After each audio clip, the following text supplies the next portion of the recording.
our international guest. It's a pleasure to have Jamie Hartmann Boyce here at the symposium. She lives in Oxford, is a senior researcher at the University of Oxford, and also editor of the Cochrane Tobacco Addiction Group. And in this role, Jamie and her team is responsible for the latest Cochrane review update, assessing the efficacy of e-cigarettes on smoking cessation. So, Jamie, we are happy to have you here, and we are keen on the latest review results. Please, Jamie, the floor is yours. Great, thank you for having me. I'll just share my screen. So, hopefully that's showing up for everyone okay. I'll trust someone will tell me if not. So thank you all so much for having me. My name is Jamie, and I am the lead author of our Cochrane review of electronic cigarettes for smoking cessation. And today I'm going to be presenting results from the most recent update of this review. This work is supported by Cancer Research UK, by the National Institute for Health Research, and also by the University of Oxford, and I don't have any conflicts of interest to declare.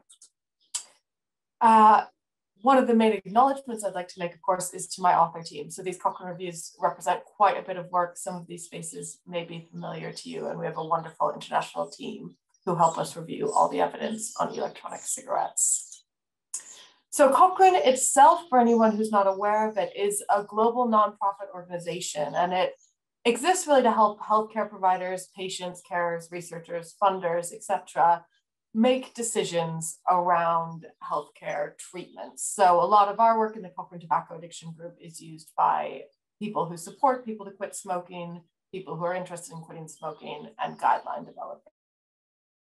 The way Cochrane does this is by gathering and combining evidence in the form of systematic reviews with a really strong emphasis on quality assessment. And generally, Cochrane methods for systematic reviews are considered gold standard. We try to follow a very transparent and rigorous process when working through the evidence.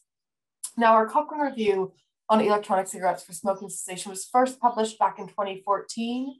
We updated it in 2016, and our most recent update to the evidence was published in October of last year. And as I'll come on to later in this presentation, we're actually in the process of updating it once again.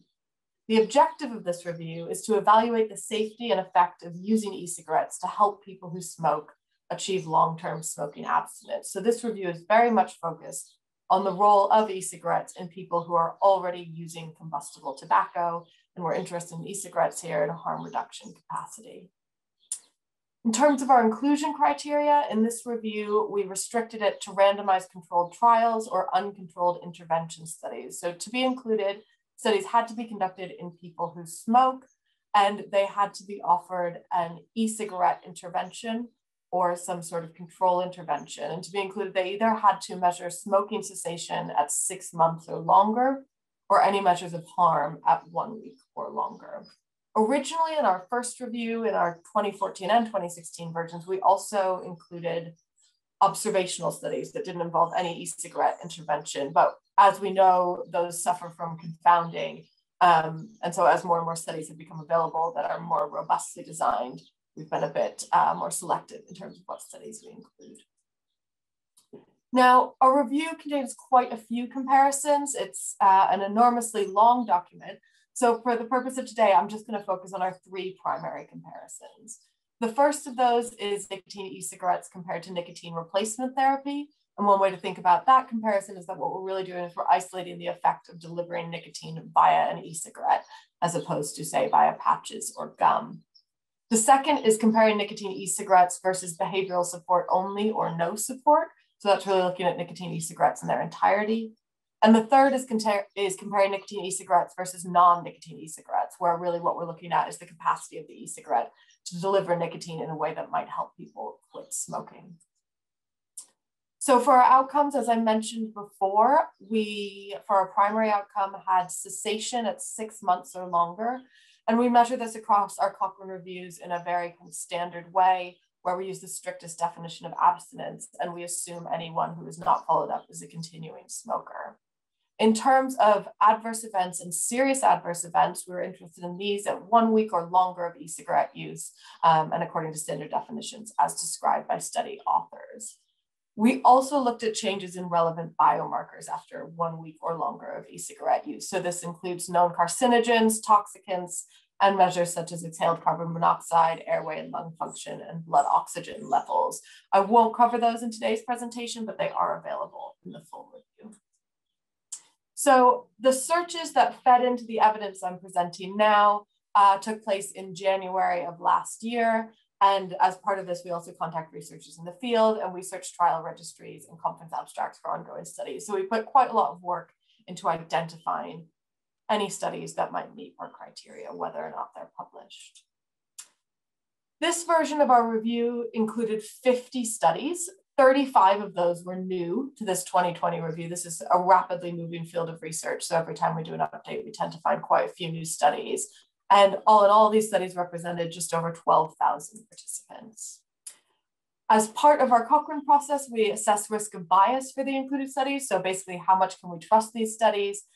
And of our 54, we judged to be of low risk of bias, 9 at unclear, and 37 of high risk of bias. Before that rings serious alarm bells, just to note that within those 37 at high risk of bias are all of our non-randomized studies, as well as according to our Cochrane tool, non-randomized studies are inherently at a higher risk of bias.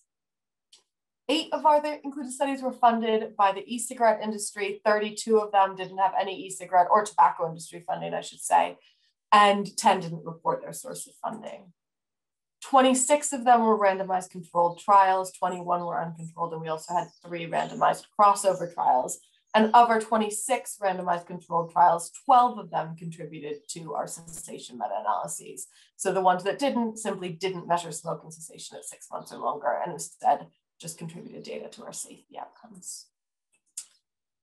In terms of the interventions tested, the vast majority were looking at the provision of a nicotine-containing e-cigarette on its own. A few were looking at nicotine e-cigarettes in combination with other treatments, such as nicotine replacement therapy or varenicline.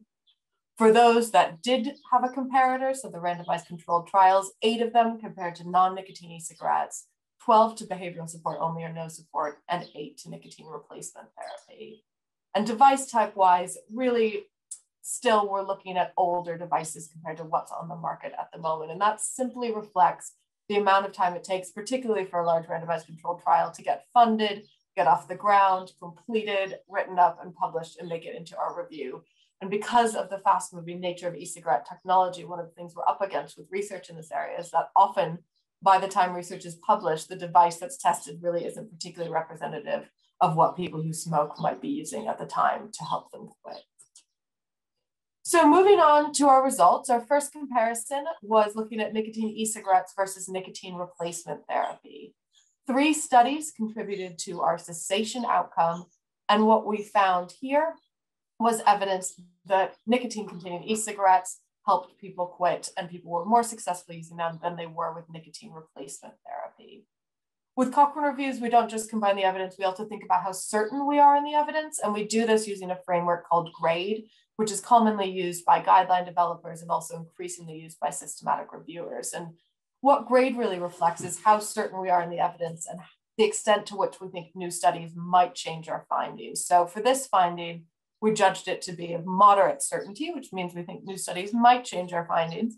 And the reason why it's of moderate and not high certainty isn't that there's anything wrong with the trials themselves. These were well conducted, but the issue is simply that we still really don't have that many studies, and those we have don't have that many participants. So here we have an issue of imprecision, and with every other outcome I'll present in this review, imprecision is also an issue. We basically just are still waiting on more studies before our conclusions get any firmer here.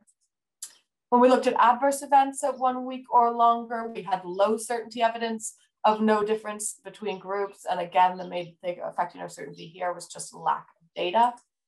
And for serious adverse events, we again had low certainty evidence of no difference in serious adverse events between nicotine e-cigarettes and nicotine replacement therapy. Only 1 study provided data for this. Another study did measure it, but didn't have any serious adverse events occurring in either study arm. Now, moving on to nicotine e-cigarettes versus non-nicotine e-cigarettes, or sometimes these are referred to as placebo e-cigarettes. Again, we found evidence that more people were successfully quitting in the arms receiving nicotine e-cigarettes. And again, this was moderate certainty, with our certainty limited because, once again, we want to see more studies in this area. Looking at adverse events, again, low certainty evidence of no difference between groups. And the same picture with serious adverse events, low certainty, because our data is only coming from one study of no difference between groups. Here we actually have 4 studies that measured serious adverse events, but in only one of them did any serious adverse events occur, which is great from the perspective of participants and their health, but in terms of trying to calculate risks, it doesn't give us very much to work with. And now finally moving on to nicotine e-cigarettes versus behavioral support only or no support. So the issue with these studies is that by their very nature, they can't blind participants. Participants are receiving unequal levels of support, and that means that we judge these to be at high risk of bias. So our certainty for these are very low due to both that issue with imprecision, not enough studies, not enough people in those studies, but here also compounded by this issue of risk of bias.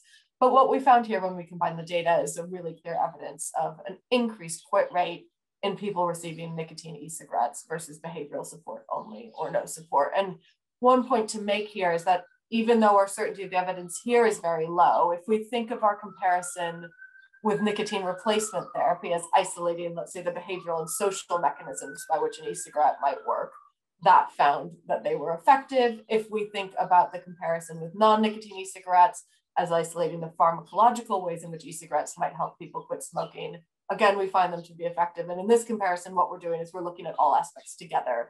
Because the other arm isn't receiving any e-cigarettes or any nicotine, we're able to look at the kind of combined effect of the behavioral, social, psychological, and pharmacological mechanisms of an e-cigarette. So it's not at all surprising to see here that indeed they're associated with higher quit rates.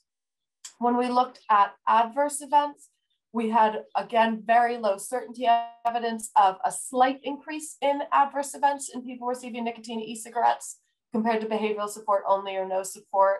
And across these studies, when we're talking about the non-serious adverse events, what we found is that, as with nicotine replacement therapy, most of them were linked to the site of administration. So if you're looking at nicotine patches, you tend to have skin irritation. If you're looking at nicotine lozenges, you tend to have mouth irritation. And with e-cigarettes, what we found were mainly, let's say, a cough, some throat and mouth irritation. And this tended to dissipate over time as participants got more used to using e-cigarettes.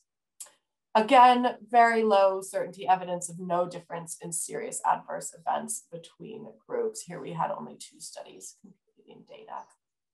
So all Cochrane reviews end with implications for practice and implications for research. Our job in Cochrane is not to say what anyone should or should not be doing, but to present the evidence so that people can make their own healthcare decisions with the best available information to hand, presented in an unbiased way. And I think that's particularly important in the area of e-cigarettes, where there can be quite a lot of misinformation around both pro and anti e-cigarettes. In fact, I find there's quite a lot of misinformation. So what we really aim to do is just present the data that we have. And so in summary, what we found was that evidence suggesting nicotine e-cigarettes can aid in smoking cessation was consistent across several comparisons.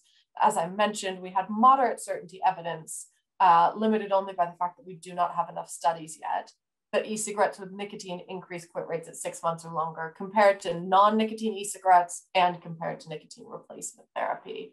Our evidence compared to no support or behavioral support only was less certain because of issues of risk of bias in those studies. The effect of nicotine e-cigarettes when added to other therapies, and particularly when added to nicotine replacement therapy, was unclear. Only 1 study looked at that, and we need more data to tell if they add any additional benefit if other people are already receiving nicotine replacement therapy in a different form. None of our included studies, so this is across the randomized controlled trials, but also across all of the uncontrolled studies, detected any serious adverse events considered possibly related to e-cigarette use. But of course, I would heavily caveat that in that these studies really only measured up to the short to midterm, so up to 2 years was the longest follow-up we had. And over time, I'm really looking forward to us having more data on long-term safety profiles. I think the information we do have heavily suggests that e-cigarettes are not 100% risk-free, they're not 100% safe, but they're considerably less harmful than cigarettes, which of course are incredibly deadly. And the most commonly reported adverse effects in the data we reviewed were throat and mouth irritation, headache, cough, and nausea. And as I mentioned, these tended to dissipate over time. When we looked at biomarkers, so things like carbon monoxide, measures of airway function, in some studies we found reductions in biomarkers that were consistent with the reductions we'd see if people had just stopped using nicotine and tobacco altogether. And in no cases did we see any evidence suggesting increased risk from e-cigarettes compared to continuing to smoke traditional cigarettes. In terms of implications for research, there's so much still to be done here. We're really keen to see further trials which measure cessation at 6 months or longer, and particularly that use active comparators. So if we're thinking about supporting people to quit smoking, really what we want to see are studies that are comparing e-cigarettes to other evidence-based ways of boosting quit rates. So that's why we're really excited to see more studies coming out comparing to, for example, nicotine replacement therapy. Ideally, studies would assess the safety profile for as long as possible and be powered to detect differences in safety outcomes. Because some of these serious adverse events are thankfully so rare, it means that it's very difficult for us to say if e-cigarettes are associated with any increased risk. It's really important when we think about e-cigarettes and talk about them to think about safety in terms of both absolute and relative risks. So compared to no tobacco use, no nicotine use, or compared to combustible tobacco. And when we're talking about people who smoke, thinking about using e-cigarettes, really the natural comparator is going on to continue to smoke. We'd love to see studies offer recent devices to participants in order to be most representative, and we're particularly lacking data on pod-type EC devices. So for example, like Juul, which was talked about in the last presentation. And ideally, we'd see e-cigarettes provided in a way that would be used in real-world settings. So for example, incorporated into existing smoking cessation programs.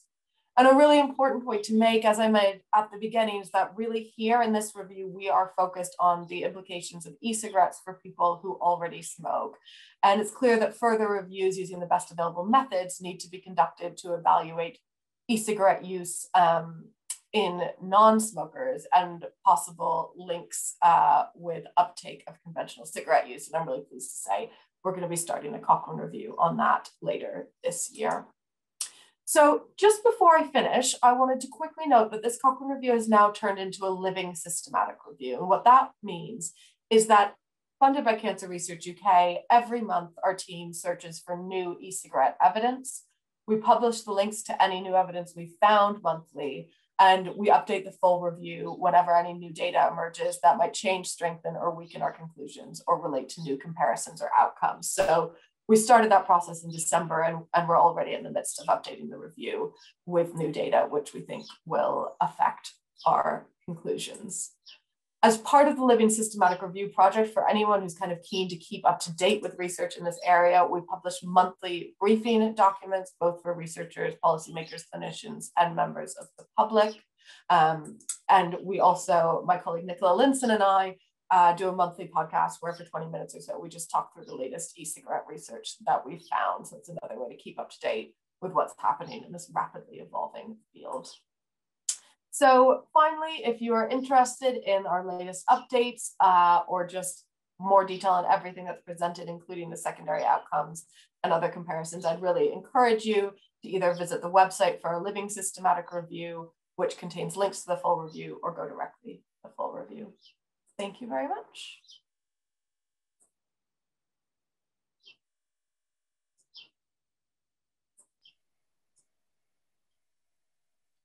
Jamie, thanks a lot for this impressive work and brief overview. We have a lot of questions in the chat, so we will not be able to answer all these questions, but again, we will be motivated to answer this after the symposium in a written way. But two methodological questions in the chat.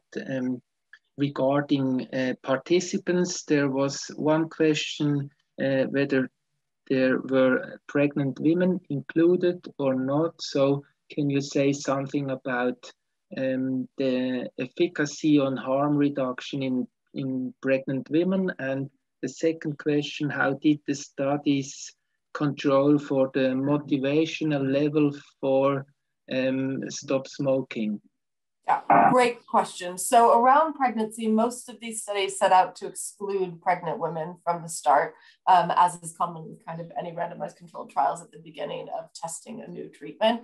Inevitably, of course, some women will have fallen pregnant during these studies, and we didn't find any evidence of harm in those groups, but of course, the studies weren't set up to evaluate it. But we do, I think, have studies ongoing in the UK right now, which are looking at e-cigarettes in pregnant women. So I wouldn't be able to comment on that specifically. And we know also that the evidence on nicotine replacement therapy is slightly less clear in pregnant women anyway. So we might think that e-cigarettes with nicotine may also have a different mechanism of action in that population. Secondly, in terms of motivation to quit, by the fact that these were randomized controlled trials, as long as they were adequately randomized, the hope would be that kind of within those studies, it was controlled for between groups.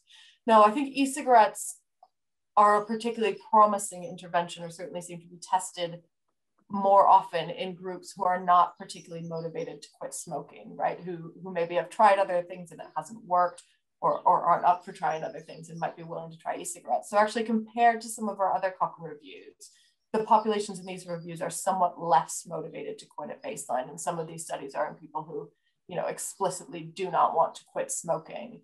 So I think it is impressive to see that we're still seeing effects in that group. And what we haven't seen in our studies are differences in the relative effectiveness of e-cigarettes based on motivation to quit across the studies. So some of the studies are conducted in people who are already attending, for example, stop smoking services and would be considered highly motivated to quit, but those seem to find comparable outcomes to those in people who are not interested in quitting. Okay, thank you very much.